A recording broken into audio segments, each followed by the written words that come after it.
Hello guys, and welcome back to the kingdom. So, there's a little bit of a problem with this snapshot. This is the 1317A, and there's about 1300 entities at the moment, and my FPS is starting to drop. I'm now locked on 30 instead of 90 or 120. So yeah, I'm going to change this back to the previous snapshot, and then I'll get on with what we're going to be doing today. Okay, we're back on 1316B, and two things. First of all, this is a different headset. It's an Astro A40, and I'll talk about it more in another King Talks episode if I keep it. I'm not quite happy about a lot of things with it, but we're just trying it for the moment. And then a second thing is that I actually marked out my spawn chunks wrong, not really that badly, but when I marked out the middle, I came up to this as the middle for some reason. It's the middle this way and this way, but there's 5 chunks that way and 6 chunks that way. And for some reason I marked out 6 one side and thought do 6 the other. This one wasn't actually the middle. Actually that one there is the middle. So basically it's just an extra chunk on the end of it all. And because of this, next episode I will give a full download so you can actually check the new position. Just an extra chunk on the end that way. A little bit annoying for my farms. It also means that the center is actually just there, not this one here. So I'm going to be inside the actual witch farm itself.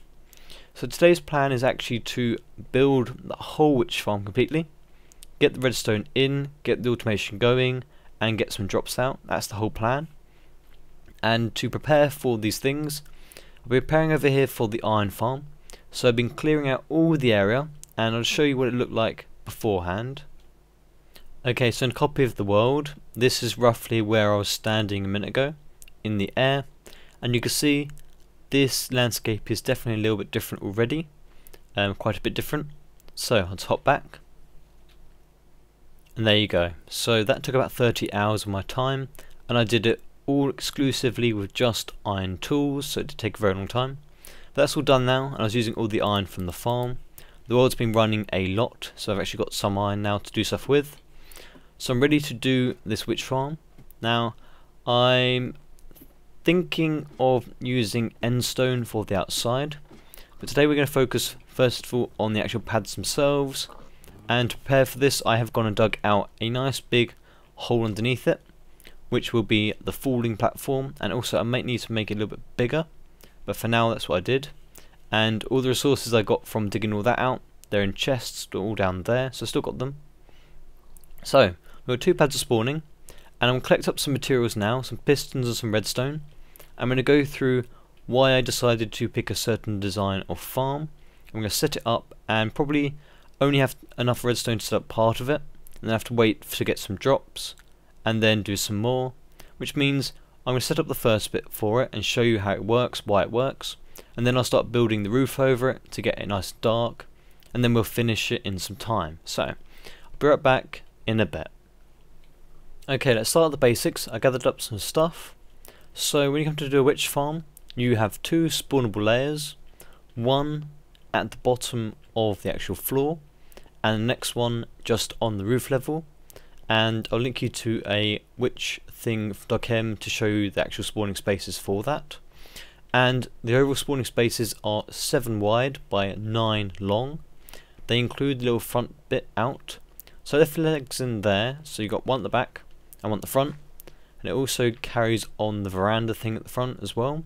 So it's all spawnable witch space, those 2 floors with the nether rack. Now, we're not going to be using the whole of the floors because I've been looking through the designs that I've seen around and trying to design my own. But sometimes you come to the point where you know that the best design that you think anyway is already out there. So I've come up with one that I like from Impulse, which I'll link in the description as well. I know he watches these videos, so hi Impulse. And I'm going to change the design very slightly, but it's basically the same thing. I'm going to go through why we do certain things in these farms as well. So these farms I'm going to be using a 6 wide. Now this is because it's a 6 long shifting floor platform. Then we're going to use a double fence gate. So that's 8 on that side and 2 more, so it's 10. Then I'm going to use a glass block on either side of that, which is quite standard these days. So that's 12 blocks, and that's as far as you can push them.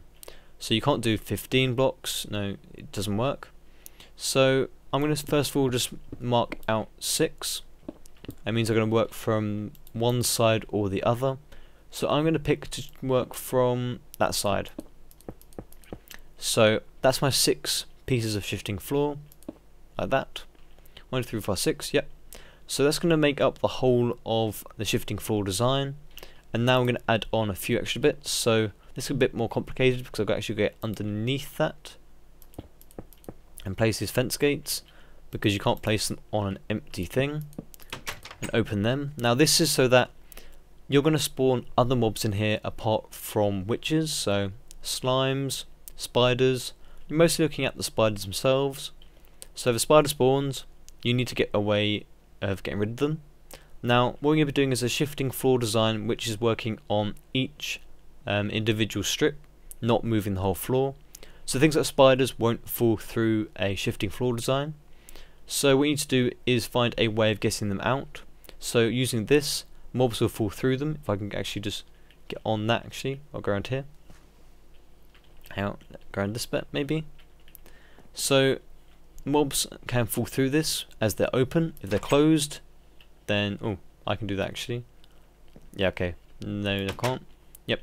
When they're open, you fall through them. When they're not open, you get stuck. And then what we're going to do is put a glass block on the end of that, and then it'll be the piston. So let's put a thing there, and it's a normal non-sticky piston. So that is going to be each side. Now that's very important because this piece of glass here stops the redstone signal from updating these and then closing them. So this glass makes these stay open, and also the glass isn't a spawnable block, so nothing can spawn on top of it, which is very nice. And we do the same for the other side as well. So I'm going to set up that for this whole thing, and I'll be right back. Okay, so I took my time and made this look very nice. I've taken out all the water, flattened it all over the half slabs, and give it a nice little outside ring. Taking some of the sand from over there as well to start trying to clear that out. 2 birds with 1 stone is much easier. So with the actual farm itself, I've put in 2 layers, and the first one is 3 blocks lower than the second one. So that makes enough room for me to do some of my wiring. And I set up the pads so far, and the mechanisms on each side for the pistons, so that is required no matter what design you do, for this sort of thing anyway. And I set up the redstone to do 2 of the shifting floors to begin with, to give you an idea of what's going to be happening. So what this does is, if the tripwire is pressed, so if there's a mob inside it, it will then invert this torch gets turned off. This then starts a little redstone clock and sends out a 1-tick pulse that way, and all that does is reset wherever the floor was, so it pushes it that way, and then what you have is a timer up here. This one here is a longer timer than the one over here. So when it comes to finish its clock, then one side will always be pushed again and keep it in one place hopefully, or just make sure that it always moves once a cycle, because the idea is that if a mob gets stuck on top of it, as long as the mob is on top, it will always keep pulsing and keep trying to shift it off. It's not going to go once and then if the mob doesn't fall through, then tough luck. It will keep going. Now we'll remove these bits when I'm ready. They're just there for safety still. And there is a bit of a problem with this though. This is Impulse's smart shifting floor design. So it's a nice little thing to do. It's just a simple clock and a 1-tick pulse. But the problem is when you go to more than one layer, which is a big problem. So I've got a little example over here. I'm just going to put in these redstone blocks like so. This is the exact same thing replicated and just put on top of each other. So the problem comes in actually when it starts budding the previous piston. Now this is a slight differential from his design. What he does is removes that, has a block there, and just has a single slab underneath, and we'll just put a thing like that. And if you did that on top, then you would create an even bigger circuit, so you wouldn't be able to fit it in at all. And this bit here would be where this piston is. So that doesn't actually work at all for a witch farm, not in this configuration anyway. So what I need to do is look at, whoops, I moved that a minute. I want to look at how to move the signal downwards and create a clock away from this clock up there to keep it separate. Now I could keep that like it is and move this clock downwards sometime or somehow, or I can move that one up and this one down, or different ways of doing it. So I'm going to look at a few ways and see if I can get them to work independently, because at the moment, as that has budded it, I'm going to show you this actually showing you why it's not working. That redstone block is budding that as it's powering it from above. So if I go on to this now, it moves once and then gets stuck. And it only moves once to begin with because this side hasn't got that bud effect in it. So if I just go here and I want to stop that, it doesn't do anything at all. And that's a big problem. So I've got some redesigning to do, and I'll be back with you hopefully with a solution. And after quite a number of hours, I came up with this. So it's one of the things actually you work out how to do, and you're just extremely pleased with it when it gets done, and then you think someone's going to sit there and say X person did this already, and then you'd rage because I know I have not copied anyone for this, because I would like to have, because this took me quite a few hours to work out how to shift them so that both floors work independently with their own clocks and have them resetting. And the issue was I could get them working with their own clocks anyway. That wasn't a problem. The problem is in these though to have a delay on one side that you can adjust so that the floors shift back and forward, not just pulsate a piston. So let's have a look at this. So you can see that this floor works very well, and then we'll just show you that the bottom one does that as well, because that didn't happen before. And there you go, it goes back and forth. Very good. That's proof that it works. Now the redstone behind it's a little bit, well, I was trying to actually debate before I was recording this if this bit up here is more expensive than this bit or not. It uses some of the hoppers. First time I've actually used a hopper timer, I think, and quite a nice little way of using this. So all it does is power top block. So this top one here couldn't be placed down here because it's too tall, but it really works well here. So that powers top block. That powers a repeater here, which is the adjustable part of it. Same way as this clock here, there's an adjustable part here and here. So that goes to a piston, pushes it down, comes onto a hopper here. And I've actually got more than one thing in here, not meant to do that. Meant to have one thing in each. Doesn't really matter, but I was doing some mining of stuff afterwards.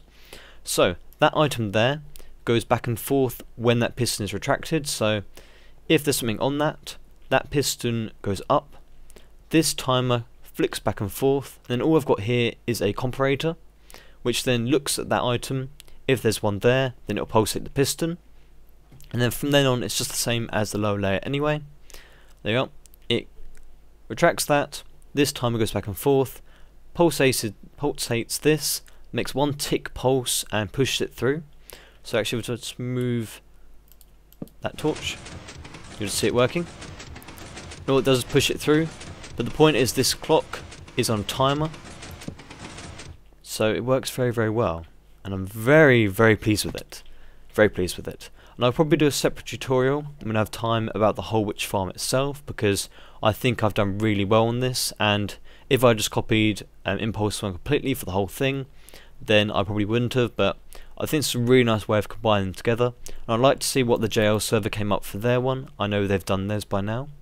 So the problem is I have got not much more redstone stuff. No, really not. This is about all the redstone I have in the world, and I could either go mining for a while, or I could start covering this place up, make it dark enough and get some witches spawning, and just make sure that some of them fall down there and I collect them.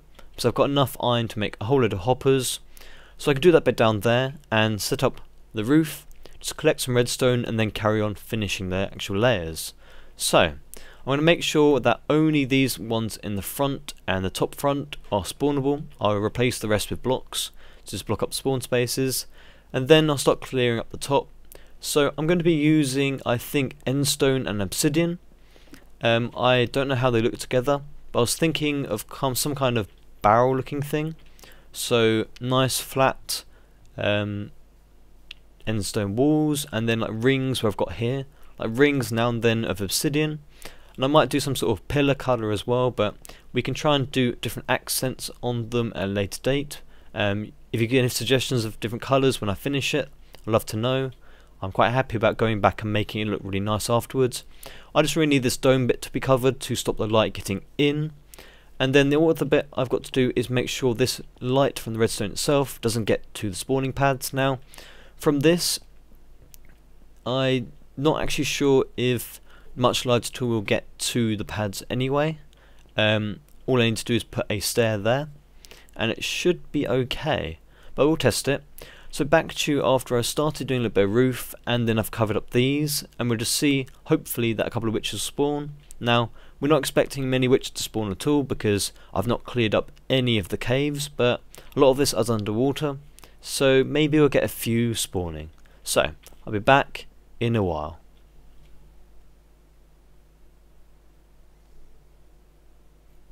Oh, and there they go.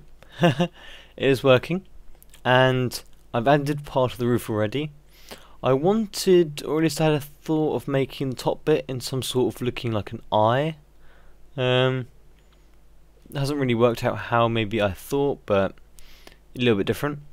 And I think at the moment I haven't got enough stuff to keep getting tons of obsidian, so I'll keep this bottom bit netherrack at the moment, and then I'll replace it with obsidian later on. But these bits in the middle I think would be best just to have for netherrack.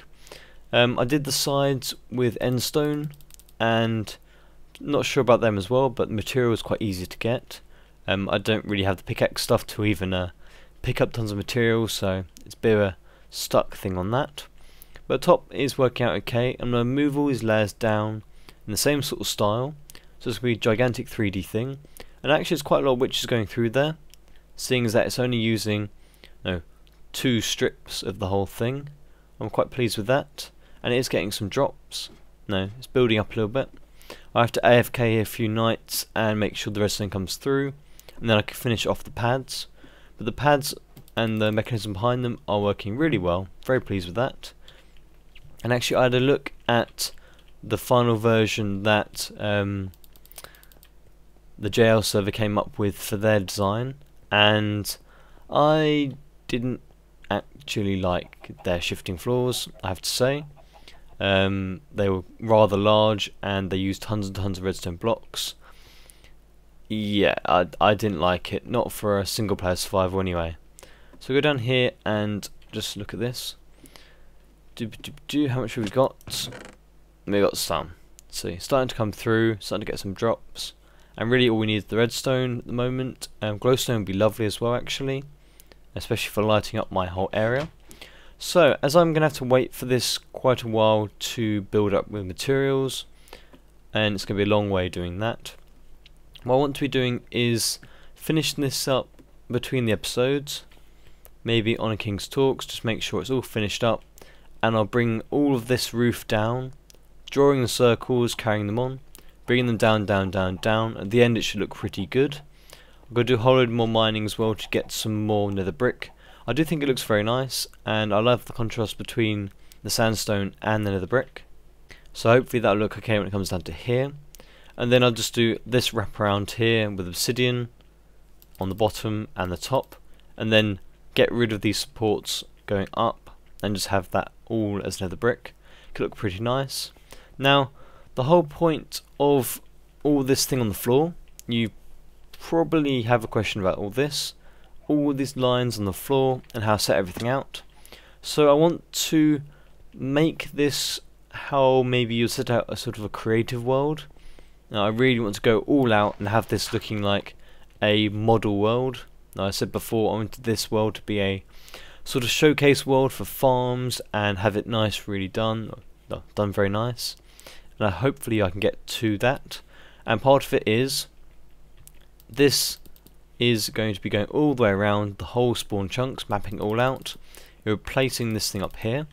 Now I've even mapped out things like on this side, if you're looking west, you're on the 0 here for this chunk, and then you're at 15 on the X value. If you look on just a little bit where he's looking, it says 15 there and 0 there. That's a chunk change. Now this bit here is not in spawn anymore, so I've put a different colour half slab for that, and then you got this one here. Now what I can go and do is map every single chunk out here if I wanted to, but at the moment I set up so that there are 2 rings all the way around, 2 rings here, 2 rings there, and what these are doing is saying this side, the actual little strip, is part of this chunk. So this bit here to this bit here is one chunk, then this bit here to the next bit is another chunk, and I can map it out for a nice grid. And that's how I actually came up to the point where I realised that I'm had the middle in the wrong place, because I had too many lines going one way and not enough the other, which was quite frustrating. So what I want to do is have like an eye on top of that. I'll probably try and think of an easier way to do it to look a little bit better, just so that from above I can look down upon it and see that. I think it'd be quite a nice idea. So I kind of am a little bit short today because I've got to spend quite a lot more hours finishing that up, and then we'll get on next time with building the iron trench. Now it's going to go over here somewhere, I think, and I've got to try and make it go underground. It should be quite a fun thing to try, and also I've got to collect a whole load of redstone and iron to finish that as well.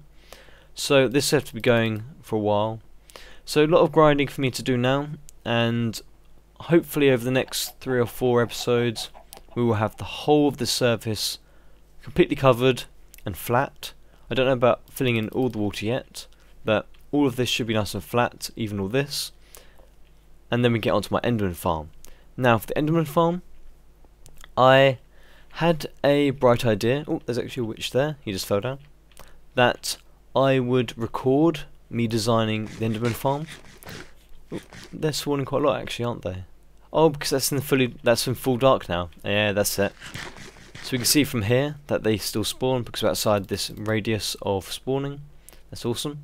Okay, I said I would try and record me designing the Enderman Farm. Probably 2 or 3 separate videos going through different parts of it, the decision theory behind it, and designing it with you. And then maybe have some feedback from you guys if you can really think of anything I've done wrong in them. And then we'll sit there and we'll do a final version on this world. So if you like that idea, do say, and I think I'd really like to set it out to you guys and give you a real taste of what it is to design a farm, because mob farms are what I really enjoy doing, and they are much more fun than tiny little redstone contraptions. I'd rather use redstone contraptions inside farms. So I think that we'll have to wrap up today, and we will finish it by looking at the progress of the slime in this little slime farm. And I did have a little look a minute ago before I started recording, and something quite funny has been happening in it. A little bit anyway. Small chance if I can get over there. It's working very well. Obviously it's working good. It's not quite in the corner of the chunks anymore, but oh well. I can always have farms behind it. And before, by the way, when I had no levels, it shows as a bug in this snapshot that you just come up with no experience bar at all. And in here we've got stacking a bit of ink, stacking ink of slime balls, and we got some ink sacs. So actually there are some squids spawning in that water, the one size water, and then they're dying. So it's actually a multi-function farm. We'll just pretend that it was designed that way. And luckily squid don't go towards the mob cap. They have their own water mob cap, which is much better. So don't have to worry about all this water at all slowing anything down. So yeah, that is all I'm going to be covering today. Hopefully it's still enough progress for you guys to manage, and hopefully you'll really look forward to me doing my iron farm. So, thank you very much for joining me guys, and I'll see you next time.